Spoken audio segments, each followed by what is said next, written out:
أنا دكتور خالد وليد، ربان سفينة النجاة إلى شواطئ بكة القدس. I am Dr. Khaled Waleed, the captain of the ship of salvation to the shores of Baka, Jerusalem.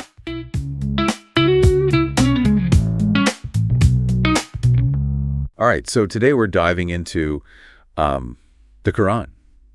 Okay. Specifically, we're going to be looking at Meccan and Medinan verses. Right. And this is something that you wrote in wanting to know more about. Okay.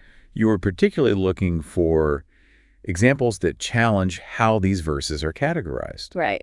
And it's not as simple as it might seem at first glance, is it? It really isn't. There's a lot of nuance here. Yeah. You know, on the surface, it seems pretty straightforward. Meccan verses are revealed before the Prophet Muhammad migrated to Medina. Okay. And Medinan verses revealed after. Got it. But that's where things start to get a little bit more interesting. Okay, I'm intrigued already. So we're really talking about the when they were revealed, not the where. Exactly. So right. even if a verse was revealed outside of Mecca itself, Right. it's still considered Meccan if it came before the migration. So like if a verse was revealed in Taif before the migration, that would still be Meccan. Interesting. You know, whenever I think about these categories, Surah Al-Falaq and Surah Nas always come to mind. Okay. They seem like such quintessential Meccan surahs to me. Yeah. You know, they focus on God's protection and refuge. Yeah. Those two are often called al-Mu'awwidhatain. Okay. And they're really interesting examples because you're right, a lot of people consider them Meccan. Right. But there's another layer to this. Okay. Some scholars classify them as Medinan Okay. because of their connection to a specific event in Medina Okay. where the prophet was believed to have been affected by magic. Wait, hold on, magic. Yeah. Now, that's not something I was expecting. Tell me more about that. So there are narrations describing this incident in Medina. Okay. And they suggest that al-Mu'awwidhatain were revealed as means for the prophet to kind of overcome the effects of that magic. So if those narrations are accurate, it would mean that these surahs, which so many people believe to be Meccan, could actually be Medinan. Exactly. That really flips the script, doesn't it? It really does, and it highlights a really important point. What's that? We don't have definitive proof for every classification. Okay. We rely heavily on historical narrations and hadith, Right. which, as you know, come with their own set of complexity. Of course, we're talking about human accounts and interpretations, not something that's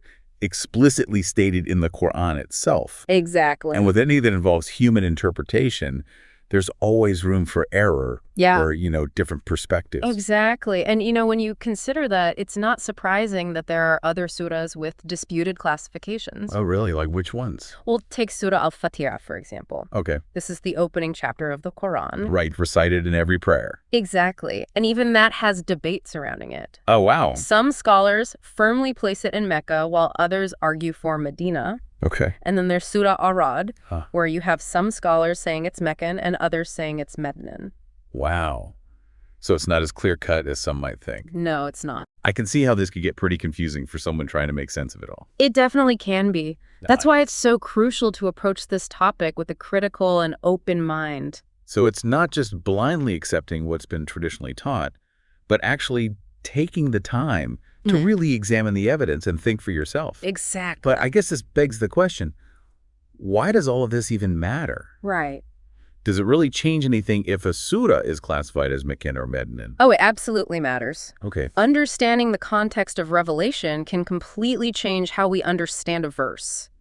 Think of it like knowing the background story. Okay. If we know when and where a verse was revealed, we can kind of grasp the reasons behind it, the specific issues it was addressing, the historical context surrounding it. Okay, so it's like having that behind-the-scenes look. Exactly. Which adds a whole new layer of depth and meaning to the word. Exactly. It's like, you know, knowing the difference between a playwright writing a comedy during peacetime versus a tragedy during war. Oh, that's a great analogy. Yeah. That really brings it home. Yeah. So the classification, it's not just impacting, you know, our academic understanding. Right. It actually affects how we relate to and interpret those verses. Absolutely. Okay. For example, Meccan verses revealed during the early days of Islam often focus on core principles, monotheism, morality, the consequences of rejecting God's message. Like laying the foundation. Exactly. Whereas Medinan verses, revealed after the Muslim community was established in Medina, they tend to deal with more practical matters. Okay. social laws, governance, interactions with other communities. So it's like building the structure upon that foundation. Exactly. I like that. And you mentioned something really interesting earlier about how it can help correct misconceptions. That's right. Can you elaborate on that a little bit? Yeah, sometimes weak narrations or interpretations, those lacking strong evidence, make their way into Islamic scholarship. And by carefully examining the evidence and being open to revising classifications, we can move towards a more accurate understanding of the Quran and its history. So this all circles back to that human element involved in this process. Exactly. We need to remember that the Meccan Medinan classification, while a valuable tool, is ultimately a human endeavor. Based on our understanding of history, our interpretations of those historical accounts, and let's be honest, sometimes even our own biases. You're right. Which means it's inherently prone to error and open to differing interpretations, just like we saw with those examples of disputed classification. Yeah, exactly. Wow, I'm already feeling like I need to go back and revisit some of the things I thought I knew about the Quran. That's the beauty of it. Yeah. There's always more to learn and discover, and that's what makes it so exciting. Absolutely, I'm with you on that. It's really fascinating to think about how even a single surah can have these layers of complexity when it comes to its classification. I know, right before the break we were discussing how crucial context is for interpretation. And it got me thinking about Surah Al-Ikhlas. Okay. You know, the one that so beautifully and powerfully emphasizes God's oneness. Of course. Say he is God, the one and only. Exactly. Such a powerful declaration. And for the longest time, I just assumed it was Meccan. You know, it just seems to fit so perfectly with those core themes of the early Meccan period. Right. But then I came across some scholars who argue that it could also be Medinan. Yeah, that's right. Based on certain narrations. There are some accounts that link its revelation to the prophet's interactions with people of other faiths in Medina, who were questioning him about the nature of God. So even a surah that seems so focused on fundamental Islamic beliefs, like God's absolute oneness, can have a more nuanced backstory than we might initially assume. Absolutely. It really goes to show that we should always be open to digging deeper and exploring different perspectives. And it reminds us again about the human element in all of this. You know, these classifications, they're based on human understanding and interpretation of historical accounts. Right. Which, as we know, can be complex and sometimes even contradictory. Absolutely. So it's not about blindly accepting one classification as the absolute truth. Right. It's about looking at the evidence. Yeah. Weighing different viewpoints and coming to our own understanding. And that's what makes this whole topic so fascinating. Yeah. It's a dynamic process of discovery, not a static set of facts. I love how you put that. Thanks. It's a journey of exploration, not just a destination. You know, for our listener who wrote in wanting to find examples that challenge the traditional classifications, right? I think we've covered some really compelling cases so far. Yeah, we've seen how al-Muwattatain have conflicting classifications. Right. How Surah Al-Fatiha and Surah Ar-Ra'd are debated among scholars, and how even a seemingly straightforward surah like Ikhlas has a more layered history than we might think. And we've also talked about why this whole classification system matters so much, how it impacts interpretation, helps us avoid misconceptions, and even connects us to that historical context of revelation. Exactly. But even beyond that, I think what we're really highlighting here is the importance of approaching the Quran with an open and inquiring mind. Absolutely. It's not about having all the answers. Right. But about embracing the complexities and engaging with the text in a thoughtful way. And, you know, all this talk about context and interpretation has me thinking about those Medinan verses that deal with specific social laws. Okay. It makes me wonder how understanding their historical context can help us apply those teachings in a more relevant and meaningful way to our lives today. That's a great point. Let's say, for example, we're looking at a Medinan verse that deals with inheritance laws. Okay. If we mistakenly classify it as Medan, we might miss the crucial fact that it was revealed in response to particular social and economic circumstances in Medina at that time. So we're not just talking about abstract academic debates here. We're talking about real-life implications. Exactly. Understanding the context helps us connect with those verses on a deeper level. Yeah. And apply their wisdom to our modern lives in a way that's both authentic and relevant. Like knowing the why behind the what helps those verses come alive and speak to us across time and space. I couldn't agree more. Right. And it reinforces the idea that the Qur'an's wisdom transcends time and place. Yes. Its teachings are meant to guide us in every age, right. But to do so effectively, we need to understand their context and purpose. This is all incredibly thought-provoking. It is, isn't it? It's like every time we peel back a layer, yes, we discover even more depth and nuance. And that's exactly what makes studying the Qur'an such a rewarding and enriching experience. I agree. It's a lifelong journey of discovery. I'm so glad you brought that up because it perfectly segues into a question I've been pondering. Okay. If we accept that the classification of verses is open to interpretation and debate, does that mean that the Qur'an's message itself is somehow fluid or changing? Or is there a core unchanging essence that transcends these human classifications? That's such a profound question. It is, isn't it? And one that deserves careful consideration. It's almost like opening another door to an even deeper level of exploration. What do you think? Well, it's important to remember that the Qur'an itself emphasizes its divine origin and its role as a guide for all humanity. Right. But at the same time, we're human beings engaging with this divine text through our own limited perspectives. So the challenge is to find that balance between recognizing the Qur'an's divine nature and acknowledging our human limitations and interpreting it. Exactly. And that's where the beauty of continued learning and exploration comes in. It's like a dance between faith and intellect. Yeah. Seeking understanding while acknowledging that we may never fully grasp the entirety of its wisdom. Beautifully said. And this reminds me of a fascinating point that we haven't touched on yet. Okay. We've talked about how the classification of verses can impact their interpretation. But what about the potential for misinterpretations? Ooh, that's a good one. How can knowing the correct classification help us avoid misinterpreting certain verses? Let's imagine a verse that addresses a specific social issue that was prevalent in Medina during the Prophet's time. Okay, I'm following you.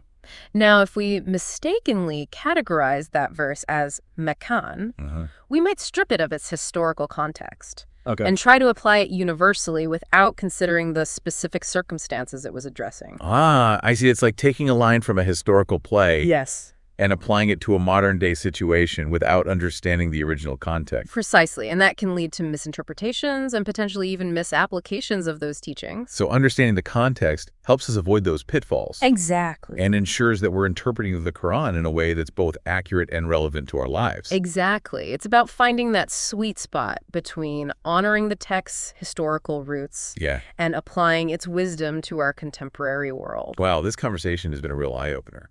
It has, hasn't it? I feel like I'm seeing the Quran with a fresh perspective. I'm so glad to hear that, and I hope our listener feels the same way. You know, this whole discussion about potential misinterpretations reminds me of something else. What's that? The role of scholarly debate in understanding the Quran. Okay. It seems like these differing opinions, rather than being something to shy away from, can actually enrich our understanding. That's a brilliant observation. Think of it like this. If everyone always agreed on every interpretation, wouldn't that make for a pretty stagnant and potentially even intellectually stifling environment? It would be like looking at a masterpiece painting from only one angle. Yes. Never exploring its different facets and nuances. Exactly. It's through the process of debate, respectful disagreement, and the sharing of diverse viewpoints that we can gain a more holistic understanding of the Quran's message. So those disagreements, those challenges to traditional classifications, they're not something to fear or avoid. They're an invitation to dive deeper. Absolutely. And engage with the text on a more nuanced level. Couldn't have said it better myself. And, you know, this reminds me of another fascinating example that I think would be perfect to explore after a quick break. Right. It involves a verse that has been the subject of much debate and discussion among scholars throughout history. Oh, wow. Are you ready for another deep dive? Absolutely. Let's take a moment to gather our thoughts and then jump right back in to this incredible world of Quranic exploration. Okay, so we're back, and I'm still thinking about our conversation about Meccan and Medinan verses. It is fascinating, isn't it? Yeah, it's amazing how even a seemingly simple question like that can lead us down such a fascinating path. I know, it really speaks to the richness and depth of the Quran. Right, and how it challenges us to think critically and explore different perspectives. Absolutely, We were just talking about the role of scholarly debate. Right. And how those differing opinions can actually enrich our understanding. It makes me wonder if those debates themselves could be seen as a form of worship. Yeah. It's interesting. Like a sincere effort to try to understand God's word more fully. That's a beautiful thought, and I think there's a lot of truth to that. Right.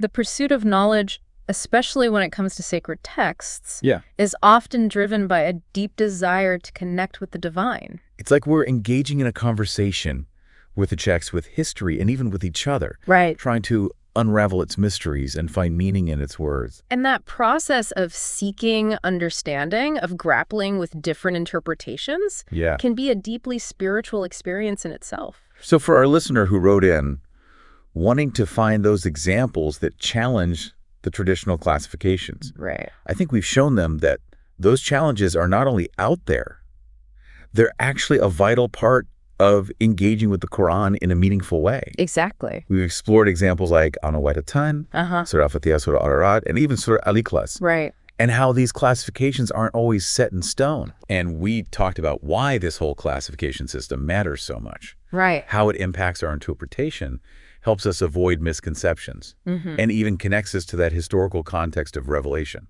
Absolutely. But beyond all that, I hope we've conveyed something even more important. And what's that? That approaching the Quran requires an open mind, a critical eye, and a willingness to embrace the complexities and nuances of its message. It's not about blindly accepting what we've been told. Right. It's about engaging in a dynamic process of discovery and understanding. And that journey of discovery is one that should never end. Right. There's always more to learn, more to explore, and more to ponder. You know, all this talk about the Quran's depth and complexity has got me thinking about something else. Okay. We focus a lot on the human element of classification. Right. But what about the divine element of the Quran itself? If the classification of verses is open to interpretation, right, does that somehow diminish the Quran's divine nature? That's a great question, and one that a lot of people grapple with. Yeah. I think it's important to remember that the Quran itself emphasizes its divine origin and its role as a guide for all humanity. So how do we reconcile those two ideas, the human element of interpretation and the divine nature of the text? It's a bit like appreciating a stunning sunset. Okay. The sunset itself is a breathtaking display of natural beauty, created by forces beyond our comprehension. I can see where you're going with this. But our individual experience of that sunset, how we perceive its colors, how we feel in that moment, is uniquely personal and shaped by our own perspective.